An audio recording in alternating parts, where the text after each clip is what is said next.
Ngabingelela bafowethu. Hayi. Shaya inyawo mina manje.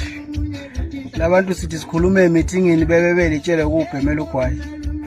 Hayi, maqanga kajakalasa wasebenza. Shaya inyawo mina. Abafowethu maqatha. Uchophile umfana kaDlamini. Hayi bafowethu hayi. Nenkinga la. Ngibona inkanya yenkinga engiyibona izolo. Ipostiwe la ngami. Angathi mina sengithe, angathi mina sekukhona ngikwenzile. Hayi bafowethu hayi.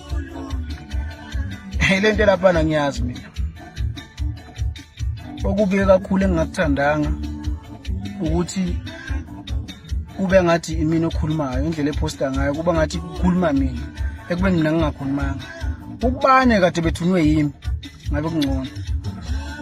So ukuba bayibeke ngendlela yabo enkulumo yabo ngabe kungcono. Okubi ukuthi bakhuluma as if mina okhulumayo. Yebo bathatha isithombe sami esidala ku Facebook nje kade sahlala.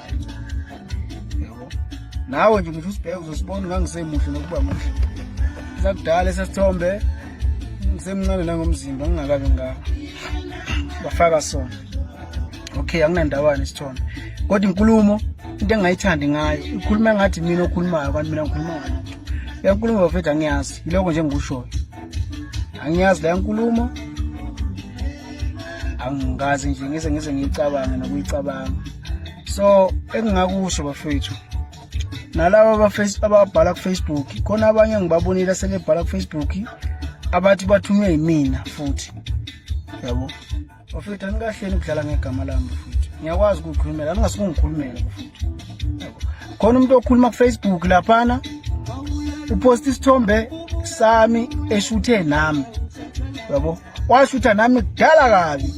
Yabo kodwa usiposta namhlanje isithombe sakudala uthi bekhuluma nami uthunywe yimi ukuthi mina ngithi lo nkulumo ngiyazi.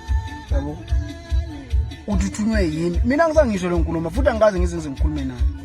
Yabo ma ukuthi ukhulume nomagubane wathi le nkulumo kwamthuma mhlawumbe ukuthi akhulume lo nkulumo uright ke uthunywe umagubane na ukuthi umagubane umthumile. Mina ngizange umthume engathi ngithunywe uMaqatha noMntekhala.